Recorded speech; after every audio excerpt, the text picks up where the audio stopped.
I'm Allison Michelle. Stella Moore. And we are Southern literally insane. Yeah. Oh, I forgot that Southern part. Sister Sister Sanctuary. Sanctuary. Yeah. Cheers to insanity. And just so you know, we're not kidding. No, we're not. Yeah. We've been under the weather.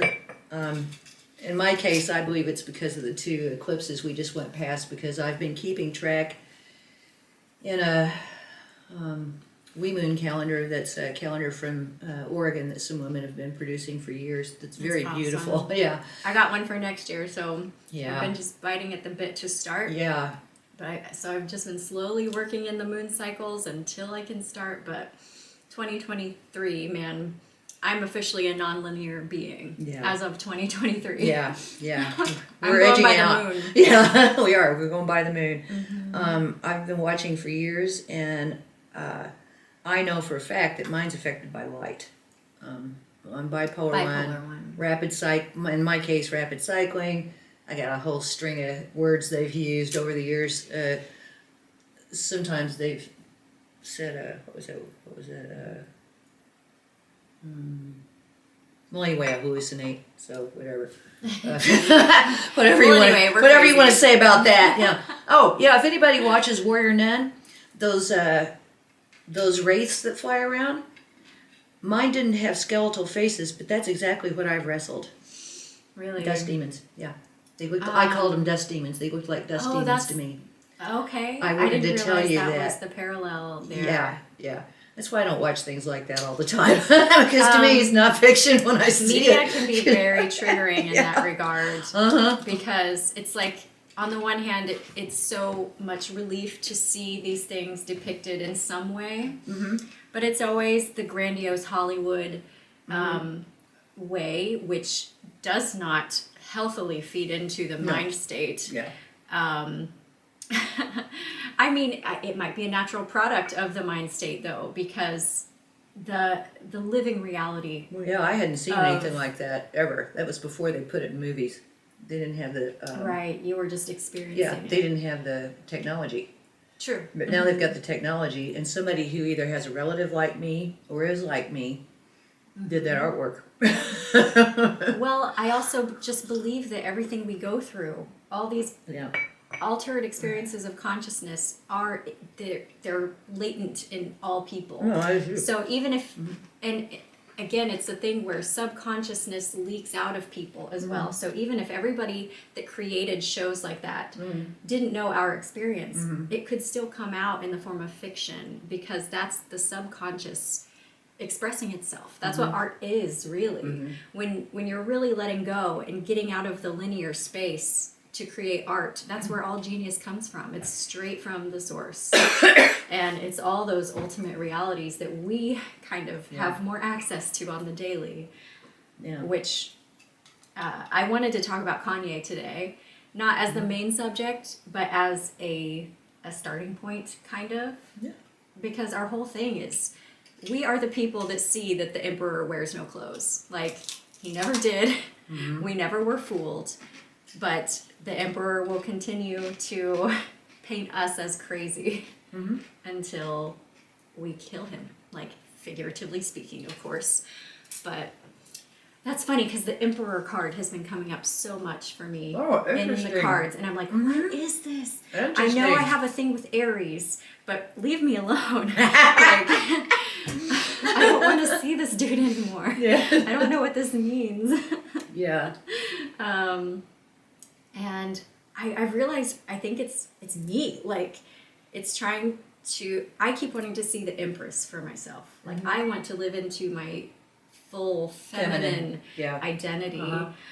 But I keep getting told, like, no, I'm sorry, you're still in the warrior nun phase. Well, you're still young. Yeah.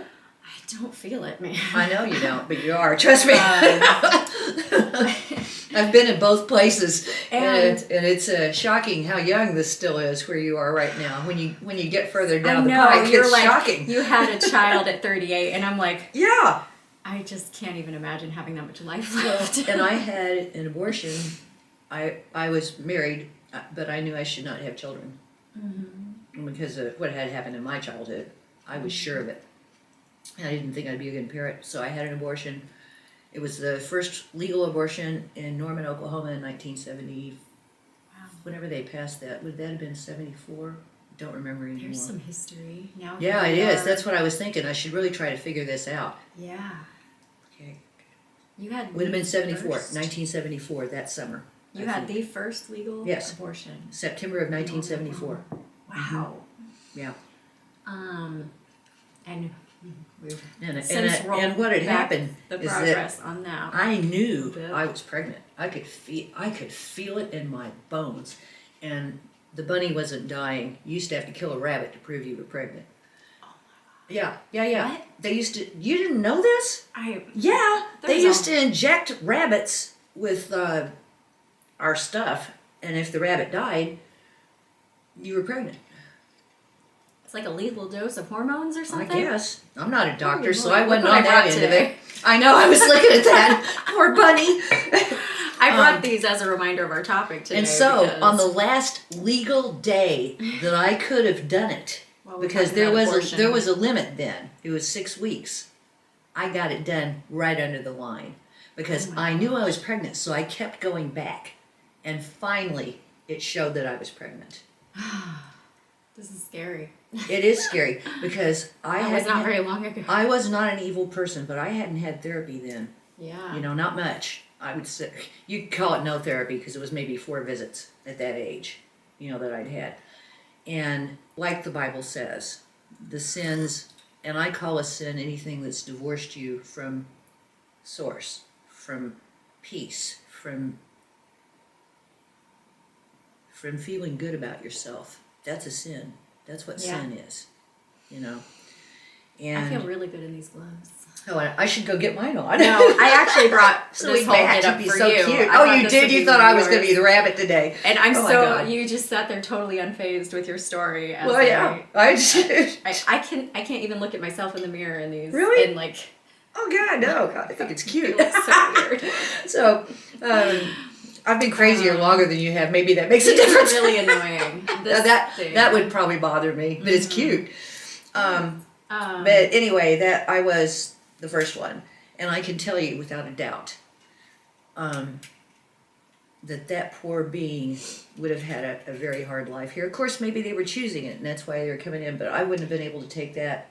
I feel like As the parent, I would not have been able to live with that. I would not have been able to live with that, so I'm glad I didn't. I honestly feel like the soul of that child came in through these here and was like, I'm good. You guys, chill. There's nothing Well, and I morally believe that. wrong with this. I believe that if some non's I not don't ready, even- that being moves to the next. There are always Yeah. people Yeah. fooling around. Well, here's the That's thing what we about do. here's the thing about my specific insanity. I don't know about yours, but when I experience the other side or whatever, it is all. I brought these props because it's like being a child. And you said like bipolar 1. You say things and it sounds like you're a child. They put Kanye in this corner, like because that's the only way to get certain truths out, like, and actually get a response. So I when I was going through the spiritual emergency, everything was dress up. Everything in the world was props. Like even my car turned into a studio. Like they were filming me from my car, from my house. My house was like this dollhouse, and the windows were all where whoever they are, were filming from the windows, and I was this little doll. I even felt mechanical. Like they say, karma is mechanical energy. It's when you're working from programs instead of from your own organic consciousness. Like it felt like the unfurling of all these mechanisms from past lives, behaviors, and whatever cycles, whatever you want to call them. And the whole message of it was kind of like the apocalypse is always now. The choice point is always right now between heaven and hell, or a nice balanced in between, whatever, between mechanical consciousness, programmed consciousness, following the leader, which, like in this Kanye context, is the entertainment industry, like calling out who's at the helm there. But on the other side, it's all play. That's what I'm trying to get at here. Like, there's no pain or tortured soul. I really believe that the only torture happens here. Like, if your consciousness is at all on the other side, even if it's like torture, what we see on screens or depict in movies and whatever, it's not the same. You almost feel a kind of safety, even when you're like, when I was going through the death on the table and it was all dark and I felt like I was the only real friendly presence in the universe and everything else was demonic. Like everything was very dark, but I still felt safe. I still felt, it's almost as though the experience of being physical is the only thing that creates the sense of unsafety.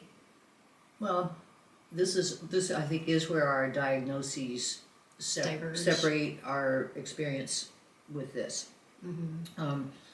That may be the difference between having had a calmer childhood Maybe. and not having had a calm childhood at all.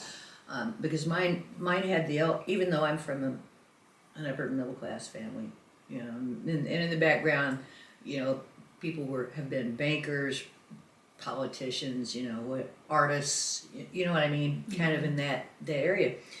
And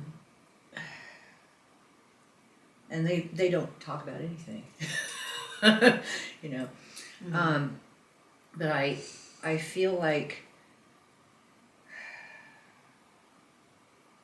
mine's always a lot darker than that, and probably a lot lighter too. I live way out in the real high, you know. I've always seen God, you know, but I also see demons. You know, so and I do believe that is tied to PTSD. Yeah. For me, what my belief is, I'll call it a belief is at this moment, through research and life and treatments, what I believe at this moment for myself is that, yeah, I came in with thin walls. You know, I may have been that being no matter what, because I look back at my family tree and I can see, you know, I see patterns. So I came in with all of these extreme talents, you know, extreme, even as a kid, my God. I mean, you know, music, poetry, painting, you know, I saw, the first time I ever saw an eye doctor, he said I saw things people didn't even know existed. And I remember the day my grandmother we were really young, little kids, like 6, 7. She used to take us out wading to break the boredom, you know, tire us out so we wouldn't cause her too much trouble when she had us. And she picked up a rock. She goes, so, well, I got a rock, but this one isn't brown. It's, even if it was this one. You got a brown rock over it? We don't have a brown rock at all. No. Let's pick something up here. She picks up, let's see I picked up this piece of wood. You know, and because a kid's been trained to say brown, they're going to say brown if you see what color this is. And she goes, no. She goes, look at it. She goes, and I'll say what these colors are that I see. I see pink. I see Definitely. an indigo that's so dark it's almost like black, you know. And so she had us look, and so we started seeing the colors. And I looked up, and the world was neon. It changed that fast. I looked up, and everything was like, boom. I think this is suggestive of the fact that perception is reality. Like, and whatever you believe, like, and especially when you're a child and your brain is mush, you are impressionable. You are a sponge. When a mentor shows you something, like, wait, how old were you? God, maybe 6. Oh, we were young. You know, I the don't even know if first I was that old. 7 years of your life That's what are sets you. the formative, like, that is your template for the rest of your life. If you're having issues in life, look back to the first 7 years and figure out what was happening then, because that's the root of 99% of your issues. That's an unscientific number, of course, but Bruce Lipton talks about this a lot. Yeah. It's what made me realize, like, you know, I can't settle down in one place because we moved to the first 7 years of my life. Mm-hmm. I was born somewhere, and then we never returned there except to visit family. Right. But I've never had a stationary home, so anytime I try to create a stable stationary existence, I feel like something's wrong. So even if we've had a terrible childhood, it still feels right to us. It still feels comfortable, like something about that space. Well, I'm convinced that where we live affects our taste in architecture the rest of our lives. Because I've been around the country quite a bit, and I've seen the different kinds of architecture, and you know, I always prefer something that's similar to what I grew up around, which was rock houses and brick houses, and you know, and you know, solid houses. And think about where I'm living. You know, the winds are high here. It's hot. It's cold. You have to have thick walls if you know, not to waste money. A lot of our houses aren't built that way, but those are the houses that you're safer in. I guess that makes sense. Yeah. Because I've always been comfortable wherever. Yeah, and I can make a home out of any space. and I've just noticed it with other people. Their taste in architecture tends to kind of flux the direction from wherever they came from. They spent a lot of time there, and if they liked it, I guess that maybe if it makes an impression on you as a child. I don't know if it's that way for everybody, but it's your brain's womb. Yeah. Like that's where you're formed to. Yeah. And it's always going to feel like home. Yeah. And I do want to talk about this because I read Lipton way back because I'm older, you know. And I was really discouraged about that business about 7 years old because I got my stepson when he was 7. And that poor baby did not know how to act in public. He was extremely bright, but he didn't think so because he was having trouble in school, and his parents talked about him like he was stupid because they didn't know any better. They believed what the school was saying, you know. And I read a lot of this stuff, and I was very discouraged because it said it's all over by 7. And this kid was the... Honey, if you see this, I'm apologizing up front because this is not the person I believe you to be, and you know that. But when I got this child, he was the worst kid I'd ever met in my life. I'd never met a more hellish child. He tortured his parents constantly, you know. His relatives on his mother's side hated his guts because she'd tell him no, and he would just go on for hours until she finally said yes. Because he'd already been taught that if you're relentless, you will get your way. So at 7, this little boy was ruling the world as he knew it. And that wasn't good for him. And that's what I tried to explain to my husband when I met his child. That wasn't mine yet. And just that phrase that you said, ruling the world as he knew it, like that, there are literally infant leaders out there acting out that exact same toddler because tendency. they never made it past that spot. So when you see any leader in the world, like stomping their feet, yelling, pounding their fists. If all mothers know this, they may ignore it, but that's 2. It can and 3. look very sophisticated. I mean, you learn, not you to hone me. it as you go. Maybe to other people, but not to me. Right. That's one reason people like us and like just women in general have the whole like the difficult woman trope. It's because we see through all that bullshit. Yeah. So like we don't even have the vocabulary most of the time. Yeah. But in it, like I had the vocabulary at one point and I let it go, and now I prefer it to be wordless because it is very scary to become aware in words of your own complexes, your own, like, it scares me a little bit that your son would see this and feel overly identified with that 7-year-old child again and not like it. But we need to hear this stuff. Like, we need to hear the good and the bad. About ourselves. The fact is, he was brilliant. He'd figured out how to run 2 houses with one hand tied behind his back. There was nothing wrong with his thinking process. He had no mentor. That's right. That's right. I asked him one day because we'd gone into a church, and he was laying in the middle of the floor of the sanctuary, you know, and I was mortified, you know, because I was doing music and writing music for this church, and I was just so embarrassed. And we got outside, and I was pretty hyped up about that. But I said to him, I said, "Do you not know how to act in a church?" You know, and he said, "No."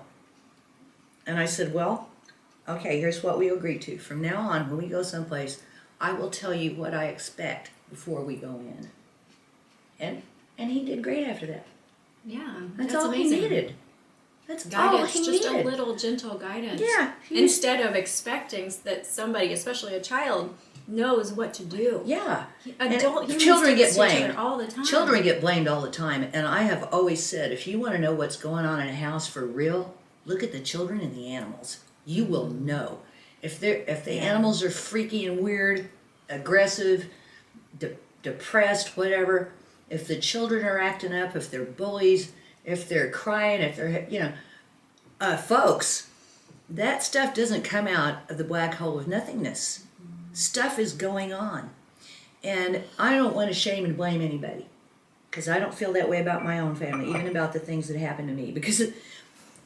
And people wouldn't have believed it because of the way we dressed, the way we spoke, the cars we drove, the beautiful clothes we had. I mean, nobody would have believed it. And I was a student council officer with straight A's and the whole 9 yards in a very uppity school district.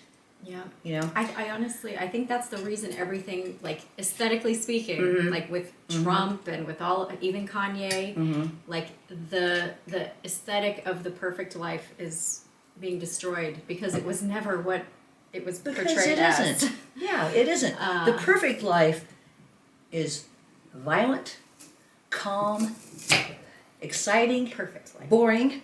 Yes, that's the perfect life. Because that's actually Thank you. the way the world is Adorable built to little run, apple. and that's just the way the world is, And you will do the best if you find something within yourself, and if you need a system, and a lot of us do, for walls. We need some walls to feel safe, or to enjoy the view. I've got a huge porch on the back of my house, and when we moved here, we never spent time out there. Ever. Even though we moved to this house because I like to go out there with my dog and disappear, we didn't start going out there until we put a framework up and there was a roof and then it was framed. And now I go out there all the time because it's got boundaries. Exactly. And that's in it. As a human, I need some boundaries. And especially as a crazy human, I need some boundaries because they're not in here, in this mind. They're not in here. That makes me think of a song lyric. And of course, Love it's someone from my past I don't want to sing. Is this Mr. Twin Flame? Yeah. The picture is the frame. And that's the thing with, my spiritual journey has been just freaking terrible, amazing and terrible, but I can't get away from this notion that I have a twin flame because it's like it's almost telepathic, like words that this person sings or says. It can be little things, like I barely had any real human contact with him even, but things stick in my mind and they just stay there like little stamps, like they're part of my I don't know if it is mechanical. I've wondered if it's karmic, like I don't know what is real when it comes to spiritual relationship, but it's like so much of my identity is tied in with this person that in real life just doesn't acknowledge my existence. Well, and I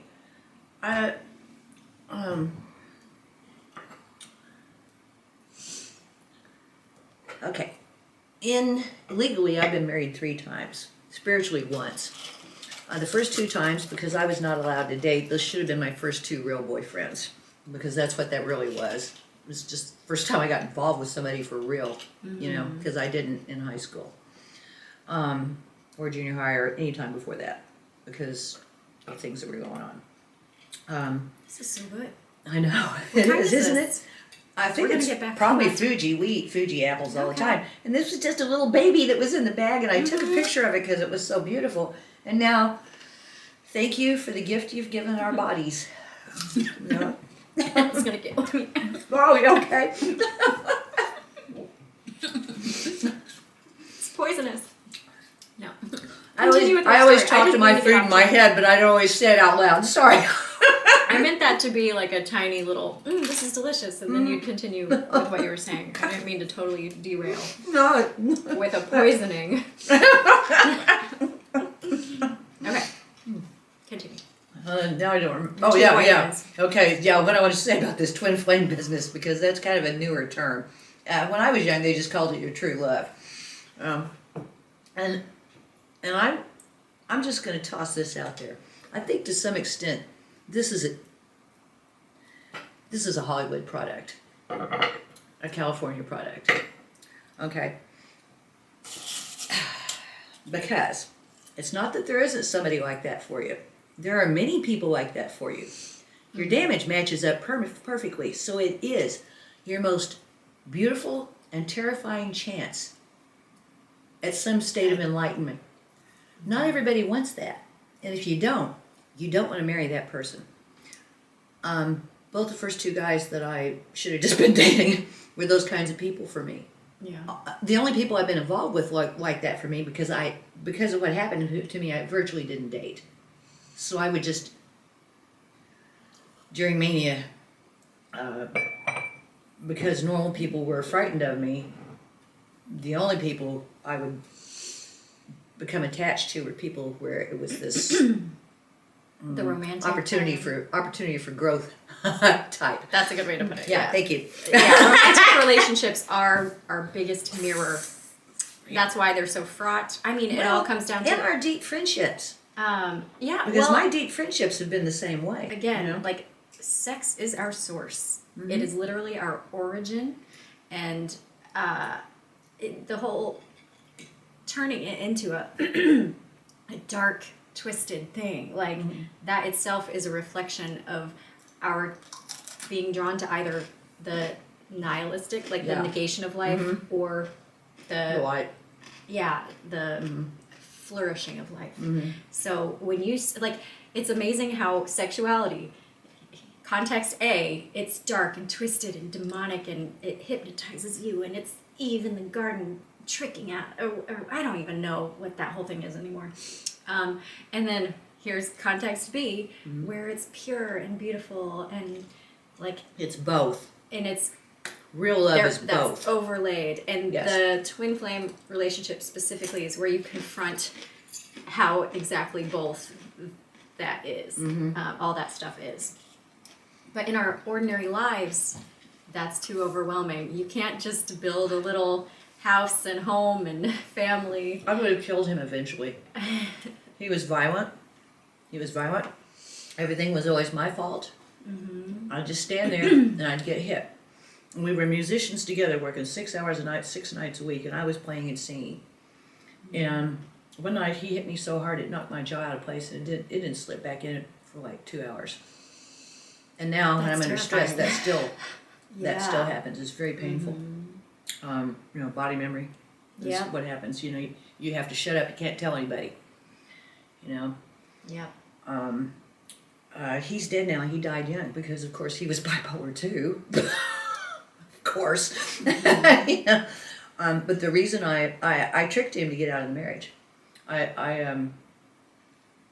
the way I thought of him was pretty awful. I stood there one day and I watched him screaming at me, and I thought about that if I was in the kitchen, I would have pulled the rusty old butcher knife out of the drawer from my grandmother's house and stuck it in his gut and watched him. We might want to put a warning up in front of this one. Yeah. And I didn't. A reminder of the trigger warnings. Yes. In probably all of our podcasts, you never know what we're going to say. Yes, we do. Yeah. Because this is the wide life open. we're living, and we're not going to cover it up because we do believe secrets kill. Yes. Yes. All the Jesus, well, they just kill. What's the quote by Voltaire? I think it's relevant. You know who's in charge based on who you're not allowed to criticize. It's the same way with secrets. Like, if anybody's telling you, don't say that, or I don't want to hear that, they're trying to control you. They're trying to control all of reality by telling you that whatever you want to put out there is invalid, or, oh, it makes me uncomfortable. Yeah. Like, if you're a person that's made very uncomfortable by things, that discomfort is what you need to confront. And at your, whatever At your level, comfort level. It's exactly, like it's yoga like you have to or be any right kind on of that sport. line. It's the liminal. It's the liminal. Yeah. You can't be space. hurting yourself. You got to you be have to be on cognizant. the edge, aware of your fear of Yeah. going over the edge, but just keep tiptoeing forward. But confrontation of fears and darkness and duality, I mean, that is what we are here for. That's our soul's journey. And it's serious. Like we're learning culturally. We can't bury ourselves in Disney fantasies, Hollywood fantasies. It only makes the darkness worse. And like Christmas, when we try to make it all light and bright. I loved, my favorite television show of all time is Community. But I loved their portrayal of Christmases because that was kind of their theme, is like when we try to make everything bright, it only gets darker. If we can just integrate the darkness, be okay with it, accept everything. Maybe that's why Christmas has always been so marvelous for me, because I take Advent seriously. And when my life wasn't quiet, it's quieter now. But when it wasn't quiet,